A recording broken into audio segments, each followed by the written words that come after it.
Detective James followed Mark down a narrow hallway that led to the mansion's security room. The dim light barely illuminated the walls, casting long shadows that flickered with each step. The faint hum of the mansion's security system was audible, a constant reminder that this house had been designed to see everything, but not necessarily protect against those inside. Mark opened the door, and James stepped inside. The room was smaller than he expected, cluttered with wires, monitors, and a bank of blinking lights. Multiple screens displayed live feeds of hallways, staircases, and rooms throughout the mansion. Some cameras flickered, some were static, and a few were completely black. James's eyes immediately went to the West Wing monitor. On the screen, a timestamp blinked. 11:43 p.m. Then the feed froze. When it resumed, the timestamp jumped to 12:05 a.m.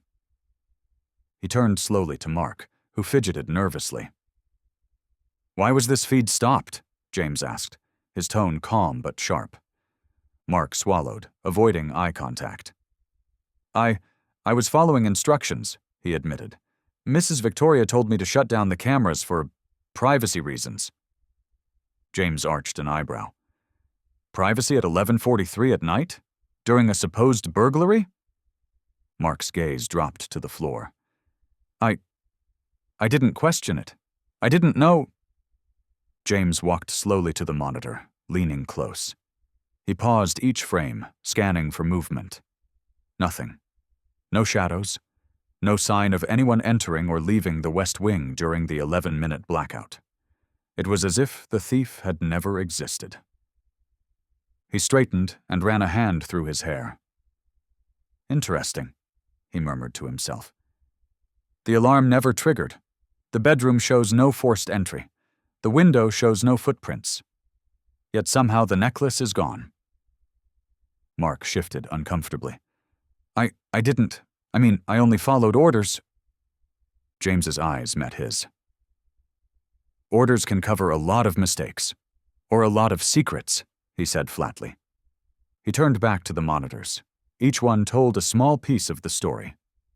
In the main hall, the chandelier swayed slightly from the wind outside, but no one passed beneath it. In the dining room, the silverware gleamed under artificial light, untouched. The cameras covering the staircases showed nothing moving. No one ascending, no one descending. James stepped back, letting the room settle around him. The quiet was oppressive. Each monitor blinked silently, as if daring him to find the truth hidden in the static. Then his eyes caught something subtle. A faint reflection on the hallway monitor. A blur, almost imperceptible, near the bedroom doorway. He paused, enhanced the screen, and froze the image. A shadow lingered for a single frame, just long enough to be noticeable, then vanished. "Mark," James said slowly, "was anyone else allowed near the bedroom that night?" "Only Mrs. Victoria, sir," Mark admitted, his voice shaking slightly. James leaned against the desk, eyes scanning the room.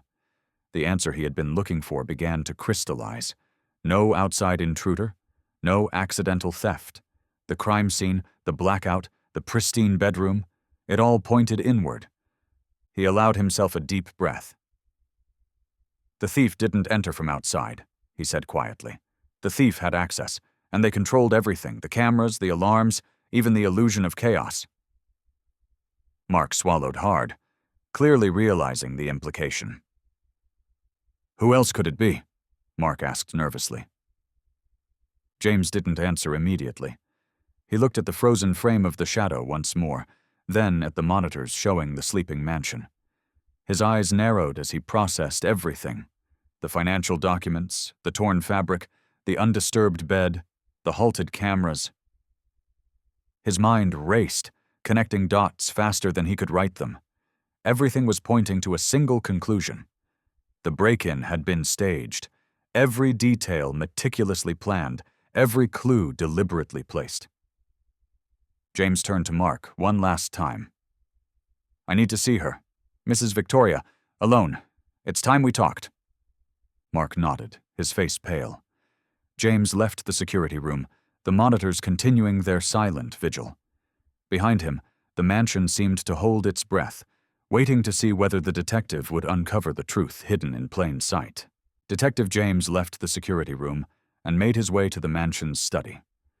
The air here smelled faintly of old books and polished wood, with a subtle hint of lavender from a candle burning in the corner.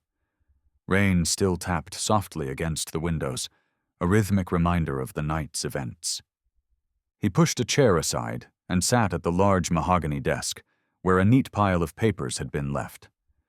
Letters from banks, investment reports, insurance policies, and loan documents were stacked in precise order. James spread the documents across the desk and began to sift through them. His eyes moved quickly, trained to spot inconsistencies, red flags, or anything that might indicate motive. The first document that caught his attention was a series of bank statements. Balances that should have been comfortable were dwindling, with large sums withdrawn for failed investments. James noted loans overdue by weeks and interest accumulating at alarming rates. A letter from a creditor rested on top of the pile, its tone polite but firm. The words implied consequences if the debts weren't paid. Quiet threats, veiled but unmistakable. "Pressure," James murmured. "People make mistakes under pressure. People do desperate things." He flipped through the investment summaries. A real estate venture had failed spectacularly. Another project, supposedly lucrative, had collapsed without explanation. Every line of red ink on the spreadsheet seemed to scream urgency, a silent motivator for someone who had everything to lose. Then his gaze fell on the insurance policy for the Victoria Diamond. Insured for millions, it represented more than wealth. It represented salvation. With one carefully staged theft, the financial burden could be relieved entirely. James leaned back, allowing himself a moment to absorb the implications. A theft, carefully staged to look like a burglary, would not only secure the money from insurance, but also remove suspicion if executed with precision. And all signs pointed to someone who knew the mansion intimately, someone with access to the security systems, the bedrooms, and the daily routines of the household. He picked up a handwritten note from Mrs. Victoria's desk. The ink was neat, precise, but the content betrayed worry. Reminders of overdue payments, references to lenders, and hints of escalating debt. Each line was a breadcrumb, leading to the same unavoidable conclusion. "Motivation is everything," James whispered to himself, "and desperation is a powerful motivator." He imagined the events of the night from a new perspective: the stopped security cameras, the quiet bedroom, the torn hem of the robe, the seemingly careless placement of the fabric at the window. None of it was random. Everything was deliberate. James rubbed his chin thoughtfully.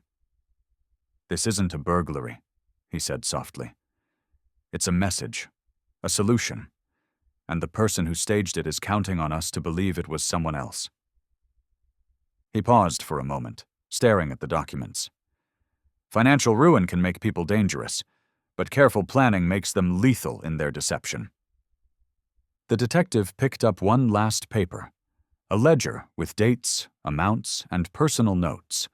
One entry stood out: a large deposit scheduled in the next few days, enough to cover multiple debts.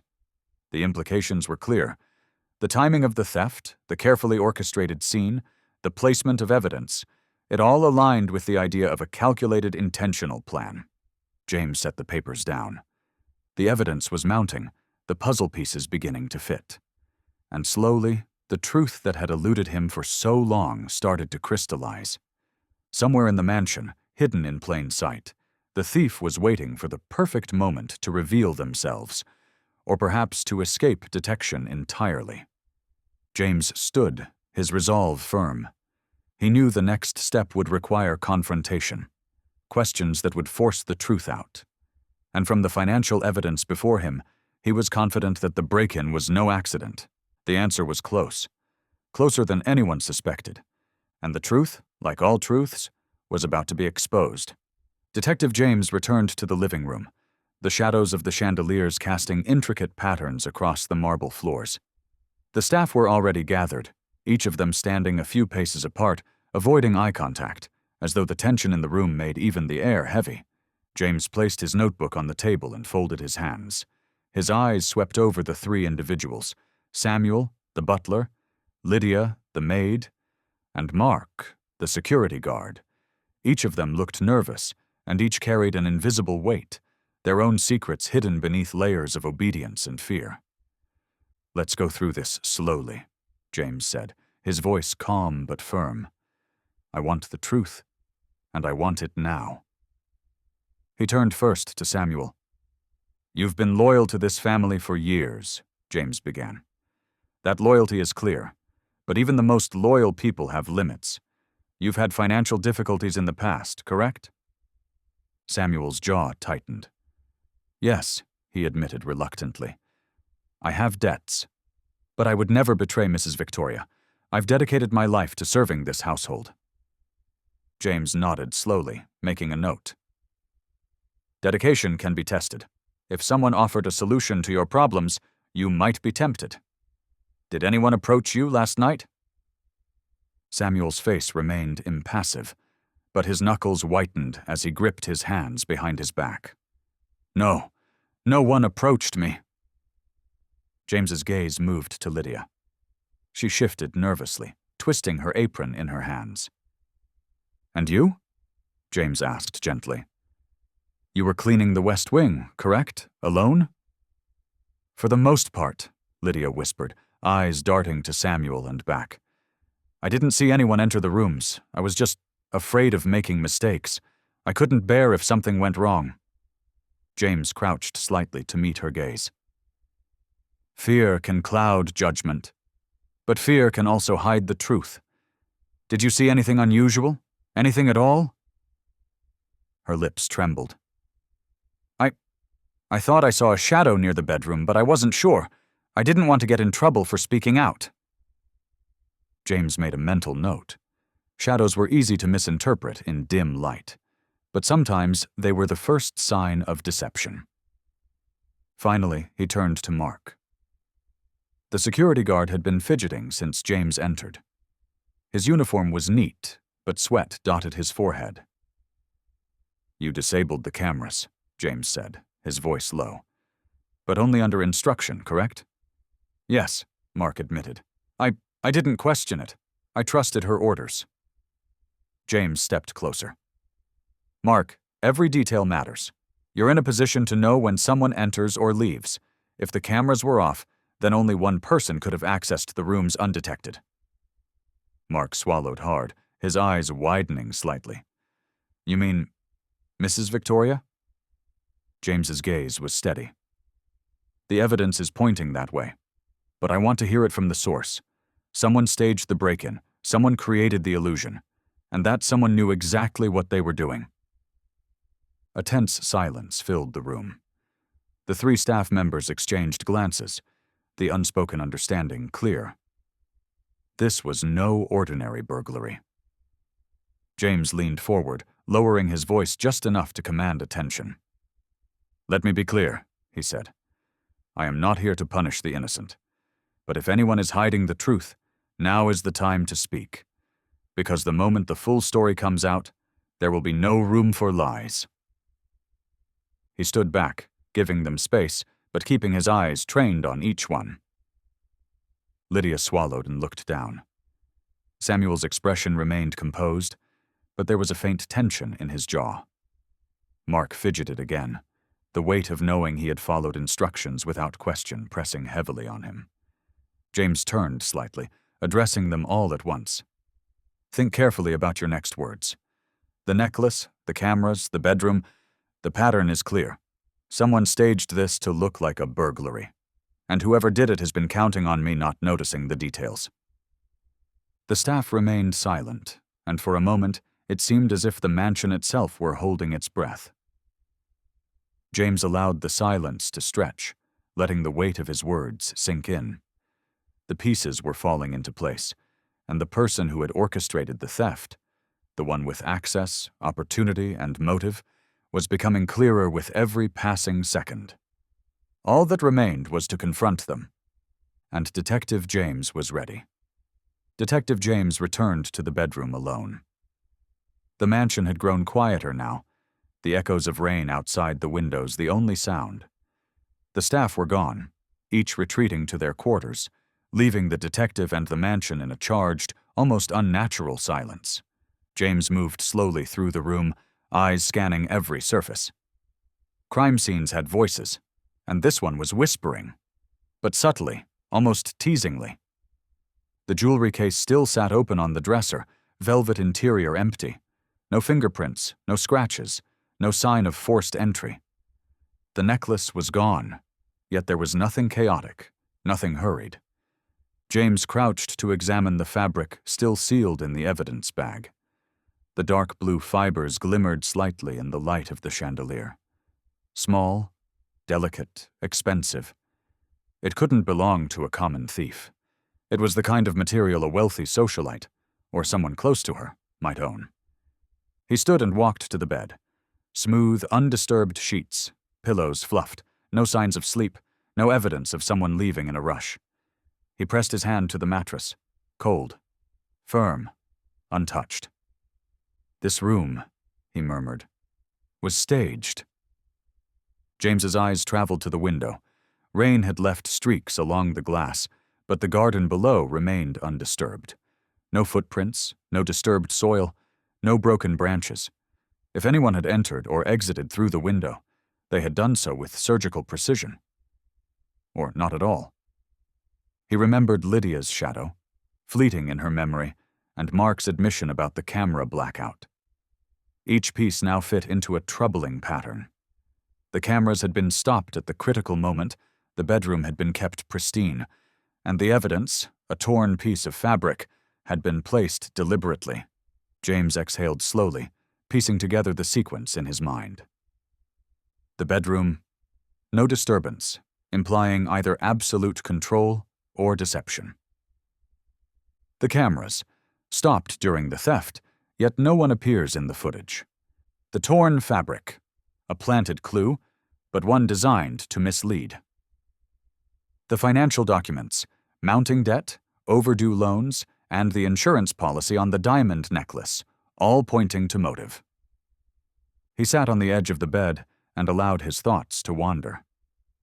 Desperation and planning rarely went hand in hand unless the individual was methodical, patient, and intimately familiar with the environment. The thief had to know the mansion's routines, its security systems, its staff, and its weaknesses. And that meant the thief was likely someone inside. James pulled out his notebook and sketched the connections between the clues. The torn fabric matched the robe he had noticed on Mrs. Victoria earlier. Small, subtle, yet perfectly aligned with the narrative he was constructing. Every detail pointed in one direction. No outsider could have executed this with such precision. The person staging the theft had access, opportunity, and knowledge. The placement of clues suggested control, not panic. Financial pressure provided a strong motive. James's hand hovered over the notebook. He didn't need speculation anymore.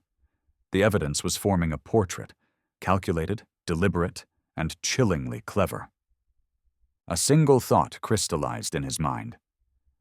The robbery wasn't committed against Mrs. Victoria. It was committed by her. James rose and moved toward the door. He knew what he had to do next. It was time to confront her. But he would need patience, tact, and the sharpest questions he had ever asked. One wrong move, and the truth could slip away forever. As he exited the bedroom, the mansion seemed to sigh in silence, holding its secrets tight. But Detective James was no stranger to secrets, and tonight he intended to uncover them all. The mansion seemed almost alive in the quiet hours before dawn. Rain dripped softly from the eaves, forming tiny puddles on the polished floors of the foyer. Detective James moved slowly through the halls, each step deliberate, his eyes scanning shadows, reflections, and the slightest irregularity in the environment. Every detail mattered. Every shadow could hide a truth. Every reflection could reveal a lie. James stopped briefly at the grand staircase. The carpet was flawless, no footprints, no disturbance. The polished banister gleamed, untouched by frantic hands. Every corner of the mansion had been carefully controlled, arranged to appear ordinary, yet designed to mislead. He thought of the torn blue fabric, the halted camera feed, the undisturbed bedroom, and the meticulous placement of evidence. The puzzle pieces fit too neatly. Someone had staged the burglary, and that someone had intimate knowledge of the mansion, the household, and its routines. James paused in the center of the foyer, letting the silence wash over him. The mansion held its breath, and so did he. He recalled the staff interrogations. Samuel had been loyal, but tense. Lydia nervous but honest in her fear, and Mark guilty for following instructions without question. None of them had access to all the critical elements, the bedroom, the cameras, and the placement of the evidence. Only one person did. Mrs. Victoria. The thought settled over James like a weight. He recalled the subtle tear near the hem of her robe, the calmness of her demeanor under scrutiny, the faint anxiety in her eyes when he asked probing questions. Each small clue had been overlooked at the time, but now, in sequence, they formed a pattern. James walked toward the living room, the papers he had reviewed earlier clutched in one hand. Bank statements, overdue loans, investment failures. They were not just documents. They were the skeleton key to motive. Desperation, when combined with opportunity and control, could create a perfect crime. He stopped at the entrance to the living room, glancing at the chandelier above, the soft golden reflections on the marble floors. The space seemed serene, but he knew better. The calm was deliberate, calculated. Detective James allowed himself a moment to gather his thoughts. Confrontation required precision, like solving a complex equation. One wrong move, and the suspect could slip away, leaving the truth buried. He rehearsed the questions in his mind. What compelled you to stage the theft? How did you manage the cameras and staff without raising suspicion? Did you anticipate Detective James would notice the inconsistencies? And then, the critical question that would pierce the veil. Why? James's instincts had never been wrong. The pattern of behavior, the evidence, and the subtle clues all converged on a single truth. But in cases like this, motive alone was not enough. He needed confession, acknowledgement, a crack in the armor. The mansion was silent, almost reverent, as if it sensed that its secrets were about to be exposed. James took a deep breath and walked toward Mrs. Victoria's sitting room, where she had been waiting in quiet apprehension. Tonight, the shadows would no longer hide the truth. And Detective James was ready to uncover it. Detective James entered the sitting room, his footsteps soft but deliberate on the marble floor. Mrs. Victoria sat in her velvet armchair, the soft glow of the chandelier illuminating her pale, composed face. But James could see it now, the faint tremor in her hands, the subtle tension in her shoulders, the way her eyes darted nervously to the window before returning to him. He closed the door behind him and leaned against the doorway, letting silence stretch for a moment. In that silence, the mansion itself seemed to lean in, waiting. Mrs. Victoria, James began, his voice calm, controlled, but with an edge that demanded attention. We've reviewed the evidence, the bedroom, the security feeds, the financial records, and the torn fabric. She swallowed, her eyes narrowing slightly, but she said nothing. I've spoken to the staff, he continued, pacing slowly in front of her. Samuel is loyal, but he has no motive. Lydia is frightened, but honest. And Mark. He glanced briefly toward the security room monitor still connected to the feeds. Mark only followed orders. The pattern of this theft points to someone who had access, knowledge, and reason. Someone very close to the scene. Mrs. Victoria's hands tightened around her silk robe. I don't understand, she said softly. James walked closer, carefully observing her reactions. You're in debt. The loans, the failed investments, the insurance on the necklace, everything aligns. And the staging of the crime? It wasn't an act of desperation. It was an act of calculation. You controlled the cameras, the scene, and even the evidence left behind. Her lips trembled, but she tried to maintain her composure. It wasn't supposed to happen like this. I only wanted to— To solve your financial problems? James interjected gently but firmly. Yes, that much is clear. You staged the burglary to appear as though an outside thief had taken the necklace. You planned the room, the fabric, the cameras, every detail.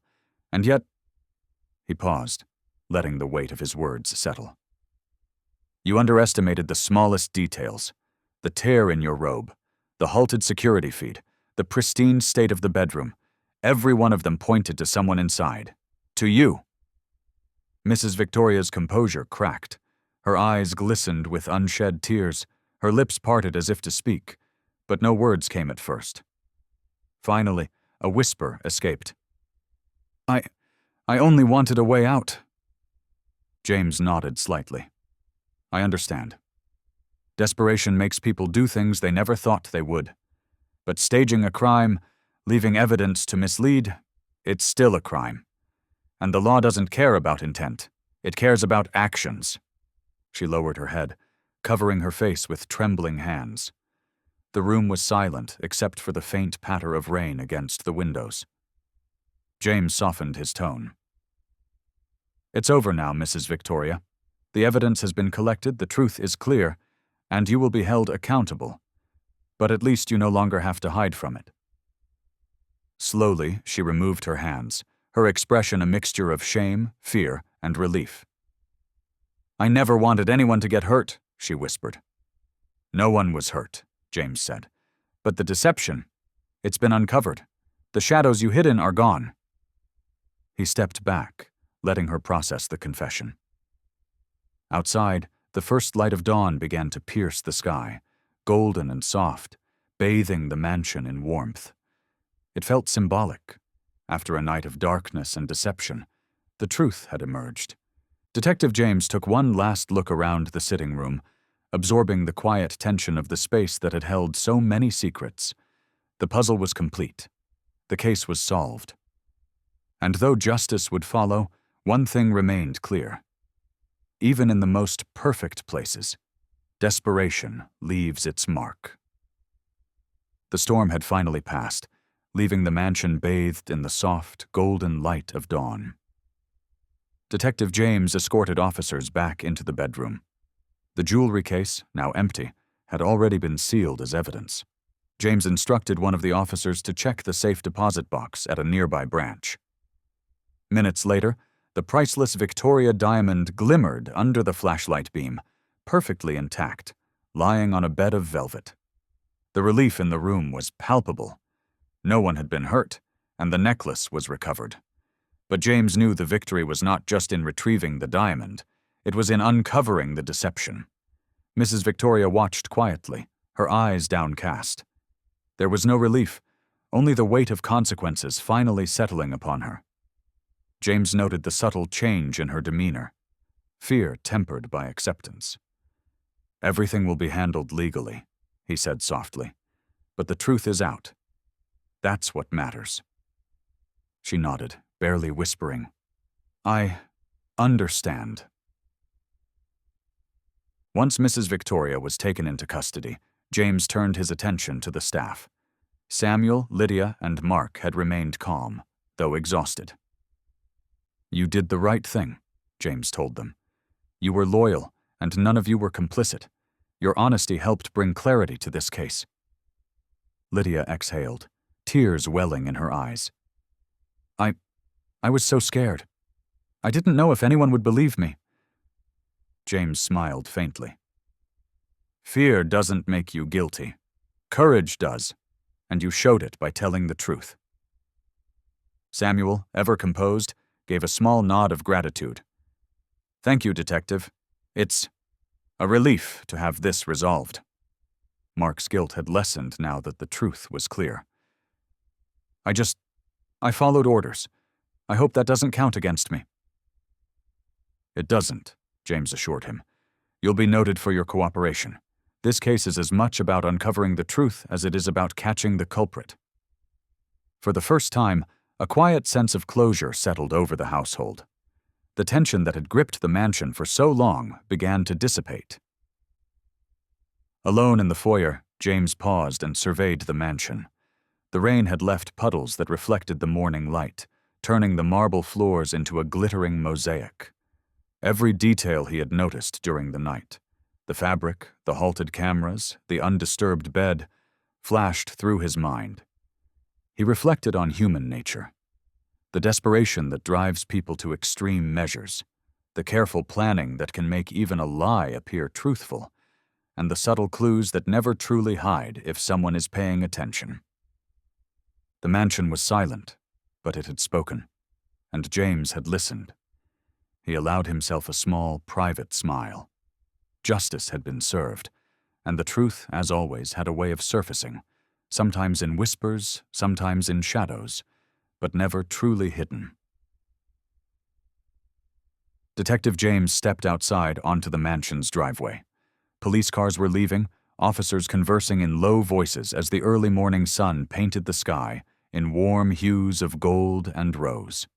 The mansion stood silently behind him, its secrets revealed, its deception exposed. The air smelled fresh, a mixture of wet stone and the faint aroma of the surrounding gardens. James took a deep breath, feeling the weight of the night's work lift slightly. Cases like this left marks, but they also reminded him why he loved the work: the hunt for truth, the thrill of solving what others could not. He paused for a moment, looking back at the mansion one last time. Somewhere inside, life would continue, lessons would be learned, and the echoes of the past night would linger. But the story was over.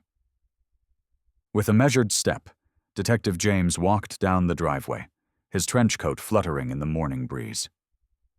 The world was waking, but he carried the quiet satisfaction of a mystery solved.